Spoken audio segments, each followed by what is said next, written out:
So hello everyone, welcome back to my channel. And कैसे हैं आप सभी लोग?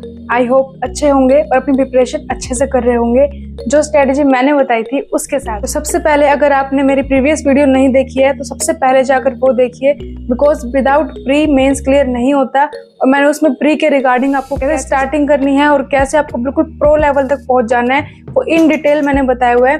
तो मैं डिस्क्रिप्शन बॉक्स में भी वो लिंक डाल दूंगी, कमेंट बॉक्स में भी।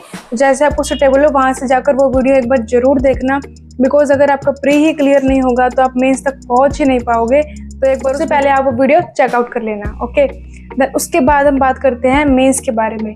अब मेंस के बारे में तो आपको अच्छे से बता दिया, किस तरीके से कैसे आपको कहाँ से पढ़ना है, कैसे मॉक देने हैं, किस तरीके से एनालाइज करना है, सब कुछ बातें प्री के बारे में हो चुकी है। अब हम बात करते हैं मेंस के बारे में। तो ये वीडियो बेसिकली मेंस के बारे में होने वाली है कि अगर आपने मेंस की प्रिपरेशन जस्ट अभी स्टार्ट करी है, यहाँ पे एवरेज स्टूडेंट है, या फिर आप सिर्फ कुछ ही मार्क्स से फाइनल रिजल्ट्स में रह जाते हैं, तो फिर जो भी प्रिपरेशन कर रहे हैं सबके लिए बहुत ज़्यादा इंपॉर्टेंट होने वाली है। तो वीडियो को एंड तक देखना, बिकॉज मैं बीच में कुछ ना कुछ स्टडी टिप्स भी देती रहती हूँ एंड में भी कुछ मोस्ट इंपॉर्टेंट बातें होती है। तो आप वीडियो को एंड तक देखना। तो चलिए आज की वीडियो फिर हम स्टार्ट करते हैं। तो मेंस की प्रिपरेशन आपको कैसे करनी है? सबसे पहले आपको प्रीवियस ईयर का मॉक उठाकर देखना है। उस मॉक को आप सबमिट करके और फिर उसके सारे क्वेश्चंस को आपको अच्छे से सॉल्व करना है और उसको एनालाइज करना है कि हाँ इस टाइप के क्वेश्चंस आते हैं और इसमें से हम क्या क्या बना पा रहे हैं। आई नो ज़्यादा चीज़ें आप नहीं बना पाओगे बिकॉज अभी आप बिगिनर हो। अगर आप थोड़े एवरेज हो या थोड़े से और ज़्यादा प्रो लेवल हो तो आप कर लोगे, बट अगर आप बिगिनर हो तो आप ज़्यादा चीज़ें नहीं बना पाओगे। तो आपको डिमोटिवेट फील नहीं करना है। आपको क्या करना है, जस्ट मॉक को सबमिट करना है और देखना है किस किस तरीके से किस किस पैटर्न पर सारी चीज़ें आती है। तो वो आपको एक अच्छे से एनालाइज करना है और मॉक को सबमिट करके और पूरा अच्छे से उसको कवर कर लेना है, ठीक है। देन उसके बाद आपको क्या करना है, उसके बाद आपको वीडियो क्लासेस लेनी है। अब वीडियो क्लासेस से आपको क्या होगा कि आपको एक तरीके, जैसे आप मान लो डायरेक्ट आप मॉक पर पहुंच जाते हो, जैसे मान लो मैं आपको कह दूं कि डायरेक्ट मॉक लगाने स्टार्ट कर दो हो जाएगा, ऐसा नहीं होगा। आपको वो चीज़ें सीखनी पड़ेगी कि किस तरीके से क्या पैटर्न होता है, किस तरीके से हम चीज़ों को सोल्व कर सकते हैं, हमारी क्या स्ट्रेटजी होनी चाहिए, स्टेप बाय स्टेप में किस तरीके से क्वेश्चन को देखना है, कौन से स्किप करने वाले क्वेश्चन होते हैं, कौन से अटेम्प्ट करने वाले होते हैं। तो ये सारा आपको अच्छे से देखना होता है। तो इसके लिए आपको क्या करना होगा, पहले आपको वीडियो क्लासेस लेनी होगी। उसके लिए मैं कुछ टीचर्स रिकमेंड करती हूँ, आप उन टीचर्स को फॉलो कर सकते हो और उनकी वीडियो क्लासेस रियल में बहुत फ्रूटफुल होती है। नंबर 1 पर आते हैं आशीष अरोड़ा सर। सब जानते ही होंगे आशीष अरोड़ा सर को।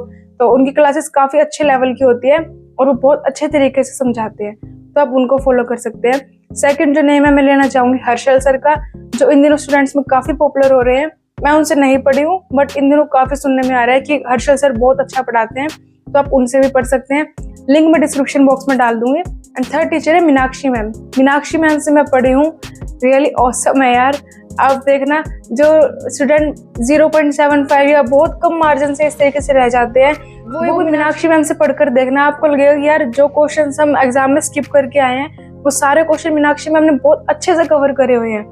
तो वो मैंने भी बहुत एनालाइज किया इस चीज़ को कि जो क्वेश्चन मैं एग्जाम में स्किप कर आती थी, ये सोचकर यार बहुत डिफिकल्ट है, ये इस तरीके से नहीं हो पाएगा, इसकी को क्या ही स्ट्रेटजी होगी, बट वो मीनाक्षी मैम बहुत अच्छे तरीके से करवाते हैं। तो वो मुझे बहुत सही लगा। तो आप मीनाक्षी मैम को भी ज़रूर फॉलो करना। बिल्कुल एग्जाम लेवल पैटर्न करवाते हैं मैम और थोड़ा सा उससे अप भी करवा सकते हैं ताकि आप एग्जाम के लिए प्रिपेयर रहें। तो मेरा सजेशन ये रहेगा मीनाक्षी मैम से कि आप जरूर पढ़ें।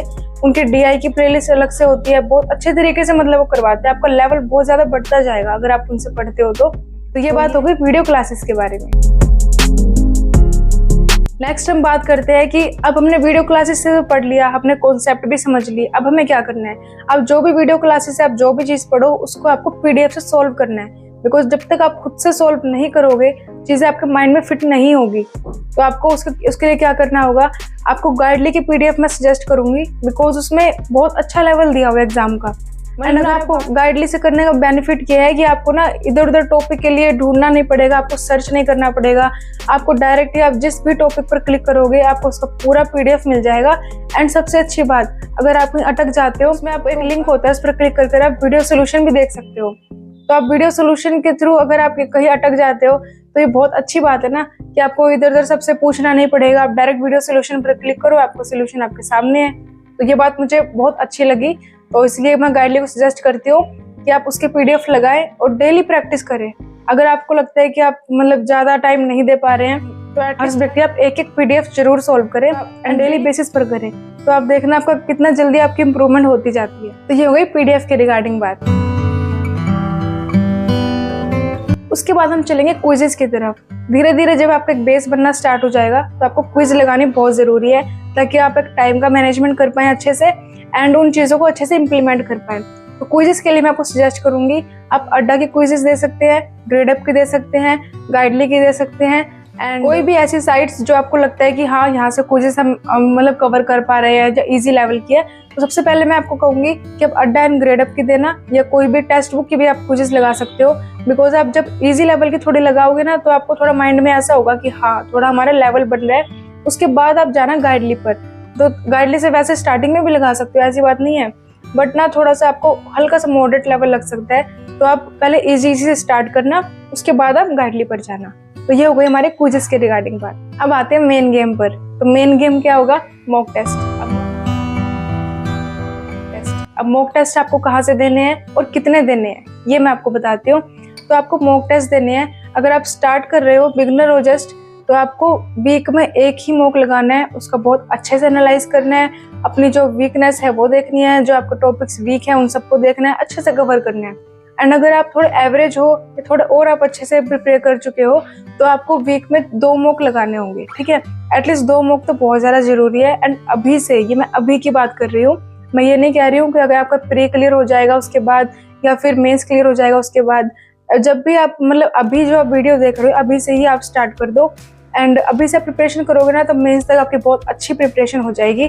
तो आप अभी से वीक में 2 मॉक लगाने स्टार्ट कर दो। एंड ये सब जो मैंने चीज़ें बताई, ऐसे PDF करनी है, क्विज करनी है, इसके बाद आपको मॉक लगाने हैं, तब आपको एक अच्छा बेस बन पाएगा और आपको थोड़ा कॉन्फिडेंस आएगा। अदरवाइज आप बहुत ज़्यादा डिमोटिवेट हो जाओगे कि ये सब क्या हो गया, हमसे कुछ भी सॉल्व नहीं हो रहा। तो आपको मॉक लगाने हैं। अब हम बात करते हैं कि मॉक कहाँ से लगाने हैं। तो मैं आपको सजेस्ट करूंगी सबसे पहले आप अड्डा से लगाएं, ग्रेडअप से लगाएं, उसके बाद आप गाइडली की तरफ स्विच करें।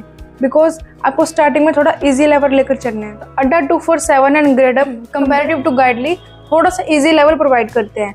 तो इसलिए मैं आपको कहूंगी कि पहले आप अड्डा एंड ग्रेडअप 2 साइड से आप मॉक टेस्ट लगाएं, उसको थोड़ा थोड़ा अपना स्कोर बढ़ाने की कोशिश करें। जब आपको लगे कि हाँ आपका स्कोर अच्छा हो चुका है और आपकी थोड़ी पकड़ बन चुकी है, क्वेश्चंस आपको समझ में आने लग गए हैं, देन आप गाइडली के मॉक की तरफ जरूर जाएं। गाइडली के मॉक तो आपको लास्ट में देने ही देने हैं, बिकॉज उनका लेवल इतना अच्छा होता है। बिकॉज जब आप एग्जाम में बैठोगे ना तब आपको वहाँ जाके फील होगा कि यार हम एग्जाम हम कर लेंगे, हमसे हो जाएगा। अदरवाइज आप अगर इजी लेवल के मॉक लगा के चले जाओगे ना तो आपको एग्जाम में बहुत ज़्यादा प्रॉब्लम होने वाली है, आपका दिमाग घूम जाएगा एग्जाम लेवल देखकर, अब आपसे कोई भी क्वेश्चन सॉल्व नहीं होंगे। तो आपको हार्ड लेवल के मॉक टेस्ट जरूर लगाने हैं। अगर आप गाइडली नहीं लगाना चाहते हो तो आपके पास मान लो अगर स्मार्ट कीड़ा है, टेस्ट जोन स्मार्ट कीड़ा एक ही है, आप वो लगा सकते हो। ओली बोर्ड अगर आपको सूट करता है आप वो लगा सकते हो, या प्रैक्टिस मॉक आप वो कर सकते हो। मतलब कहने का मतलब है कि लास्ट में आपको हार्ड लेवल के मॉक टेस्ट जरूर करने हैं। इसमें practice mock, Guidely, Oliveboard and test zone smart ये आप कर सकते हो। ये आपको करने बहुत ज़्यादा ज़रूरी है। इनमें से आप अगर चाहते हो कि आपके पास जो भी है फिलहाल आप उसमें से करो, बट मेरा सजेशन गाइडली की तरफ रहेगा। बिकॉज थोड़े मॉक आपको मॉडरेट लेवल के मिलेंगे, थोड़े इजी लेवल के, थोड़े हार्ड लेवल के। तो आप तो एग्जाम आपका अगर किसी भी टाइप का आएगा आप हर टाइप का एग्जाम अच्छे से टैकल कर पाओगे। इसलिए मैं बोल रही हूँ गाइडली के लिए, और मैंने खुद वहाँ से प्रिपेयर किया है तो मुझे काफ़ी अच्छा फील हुआ। बिकॉज जब मैं मेंस का एग्जाम देने गई ना तो वहाँ मुझे एग्जाम बिल्कुल भी डिफिकल्ट नहीं लगा। मुझे बहुत ऐसा लगा कि हाँ मेरे से हो जाएगा, मैं कर सकती हूँ। अदरवाइज उससे पहले थोड़ी प्रॉब्लम होती थी। तो फिर इसलिए मैं कहूँगी कि आप गाइडली की तरफ जरूर जाना, या फिर आप हार्ड लेवल के जो भी मॉक टेस्ट हो आप उनको जरूर करना। एंड मॉक देने में आपको सबसे ज़्यादा क्या मिस्टेक होगी, आपके सिली मिस्टेक्स बहुत ज़्यादा होगी। बिकॉज क्वेश्चंस लॉन्ग भी आएंगे, शॉर्ट भी आएंगे, हर टाइप के आएंगे। बट जो लॉन्ग क्वेश्चंस होंगे ना, जैसे शॉर्ट क्वेश्चन तो आप ये देख के करोगे कि हाँ चलो यार इजी है, जल्दी जल्दी हम कर देते हैं, तो वहाँ भी आपकी सिली मिस्टेक्स हो सकती है। एंड आप जब लॉन्ग क्वेश्चंस करोगे उसमें भी आपकी सिली मिस्टेक्स हो सकती है। जैसे मान लो हम DI सॉल्व करते हैं, पूरी DI हमने अच्छे से बना ली, इजी लेवल की थी, बट फिर भी आप सोच रहे हो कि हमसे क्यों नहीं बन रही है। तो आप कहीं ना कहीं जब लास्ट में उसको अच्छे से एनालाइज करोगे तो आपको जाके पता चलेगा कि आपने उसमें बहुत ज़्यादा सिली कैलकुलेशन मिस्टेक कर दिया है, या आपने कोई चीज़ को इग्नोर कर दिया, कोई आप चीज़ लिखना भूल गई, आपने कोई भी चीज़ को आप देखना भूल गए DI में, कि हाँ ये हमसे स्किप हो गई इस वजह से। तो आपको इस सिली मिस्टेक्स का भी ध्यान रखना होगा। बहुत ज़्यादा ये सिली मिस्टेक्स होती है।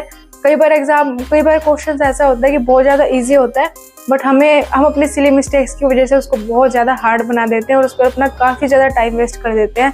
तो हमें ऐसा बिल्कुल नहीं करना है। अपने माइंड को पूरी तरह से अवेयर रखो, फोकस होकर, तब आपको वो क्वेश्चन सारे सोल्व करने हैं। ठीक है, जब आप फोकस होकर करोगे, सिली मिस्टेक्स को अवॉइड करोगे, तो बहुत अच्छे से इम्प्रूव कर सकते हो। ठीक है, एंड उसके बाद जब आप मॉक को डीप एनालाइज करोगे तो आपको पता चलेगा आपके वीक टॉपिक्स कौन से हैं। तो आपको उनके लिए क्या करना है, आपको उनके लिए सबसे पहले वीडियो देखनी है। जो भी टॉपिक आपको वीक लगे उसकी वीडियो देखो, वीडियो से प्रैक्टिस करो, देन उसकी PDF से प्रैक्टिस करो, देन उसकी क्विज से प्रैक्टिस करो, एंड देन उसके बाद अगेन मॉक दो। उसमें उसको इम्प्लीमेंट करके देखो कि आपने उस टॉपिक को इम्प्रूव किया या नहीं किया। तो ये आपको बहुत अच्छे से करना होगा। एंड सबसे इम्पोर्टेंट थिंग, आप जो भी मॉक दोगे उसमें जो भी आप मिस्टेक्स करोगे, आपको अपने रजिस्टर के लास्ट में रफली लिख लेना है कि आपने क्या क्या मिस्टेक करी है, और माइंड में एक सेटअप बना लेना है कि नेक्स्ट टाइम मेरे से ये मिस्टेक्स नहीं होनी चाहिए, मैं इस पर अच्छे से काम करूंगा या करूंगी कि अगली बार मेरे से ये मिस्टेक ना हो। तो आपको ये चीज़ बहुत ज़्यादा आपकी हेल्प करेगी। ये आपके माइंड में बार बार क्लिक होगा कि ये मिस्टेक मेरे से रिपीट हो रही है एंड मेरे को आगे ये रिपीट नहीं करनी है। तो ये बहुत इंपॉर्टेंट चीज़ है जो आप एक बार जरूर अप्लाई कर देखना। ये आपके बहुत ज़्यादा काम करेगी एंड मतलब बहुत जल्दी इससे इम्प्रूव कर पाओगे, बिकॉज आप काफ़ी ज़्यादा मिस्टेक्स अवॉइड करने लगोगे। And last but not the least, मैं आपको बताना चाहती हूँ, आप जब स्टार्टिंग में ये सब मेंस का गेम खेलोगे तो आपको स्टार्टिंग में बहुत ज़्यादा डिमोटिवेट फील हो सकता है, बिकॉज कहीं आपसे क्वेश्चन नहीं बनेगा, कहीं लॉन्ग क्वेश्चन आ जाएगा, लॉन्ग DI या लॉन्ग पजल ऐसे, तो आपसे अगर नहीं बनेगी तो आप थोड़ा सा डिमोटिवेट फील करोगे कि हाँ यार हमसे नहीं हो रहा है, ये बहुत ज़्यादा टफ है, हमारे सिर के ऊपर से गया, हमें कुछ भी समझ में नहीं आया। तो ये चीज़ें बहुत ज़्यादा नॉर्मल है, ये मेरे साथ भी होती थी। जो टॉपर से टॉपर स्टूडेंट है उसके साथ भी हुई थी। तो आपको इतना घबराने की जरूरत नहीं है, आपको बस प्रैक्टिस करते जानी है, करते जाना है, करते जाना है। तो आप एक लेवल पर जाकर बहुत अच्छे से इम्प्रूव हो जाओगे। एंड ये मैं खुद के एक्सपीरियंस से कह रही हूँ, ये चीज़ें होती है, ये बहुत नॉर्मल चीज़ें हैं। तो आपको बिल्कुल भी डिमोटिवेट फील नहीं करना है, आपको प्रैक्टिस करते जाना है। एंड उसके बाद आपको अगर लगता है कि हाँ आपको थोड़ा थोड़ा डिमोटिवेट फील हो रहा है, तो आप मेरे से कनेक्ट हो सकते हो। टेलीग्राम का लिंक डिस्क्रिप्शन बॉक्स में है, आप मेरे साथ टेलीग्राम पर कनेक्ट हो सकते हो, अपना स्कोर कार्ड शेयर कर सकते हो। कोई और आपको किसी तरह की प्रॉब्लम आ सकती है तो वो मुझे आप पूछ सकते हो। एंड कमेंट में अपनी क्वेरी जरूर छोड़कर जाना कि आपको और क्या क्वेरीज है, किस रिगार्डिंग आपको वीडियो चाहिए, या आपकी कोई प्रॉब्लम है, या आपको वीडियो कैसी लगी, उसके बारे में भी आप बता सकते हो। मेरी तरफ से आप सभी को ऑल द बेस्ट, अच्छे से लगे रहना। आई होप आपको इससे बहुत एक अच्छा आइडिया मिला होगा, कुछ आपका माइंड सेट हुआ होगा, आपके माइंड में कुछ क्लियरिटी आई होगी कि हाँ हम इस तरीके की चीज़ें कर सकते हैं, बहुत अच्छे से चीज़ें हो सकती है। तो आप इस चीज़ को एक बार फॉलो करके देखना एंड फिर मुझे बताना आपकी इंप्रूवमेंट हुई या नहीं हुई। कोई प्रॉब्लम आई तो मुझे पूछना, मैं आपकी हेल्प जरूर करूँगी। इसके साथ मैं अपने वीडियो को एंड करती हूँ। अगर पसंद आई हो तो लाइक कर देना, चैनल पर नए हो तो सब्सक्राइब किए बिना मत जाना, बिकॉज इससे भी ज़्यादा इंपॉर्टेंट वीडियोस बहुत जल्दी आने वाली है। तो आप मेरे साथ बने रहना and stay tune, stay happy, bye bye.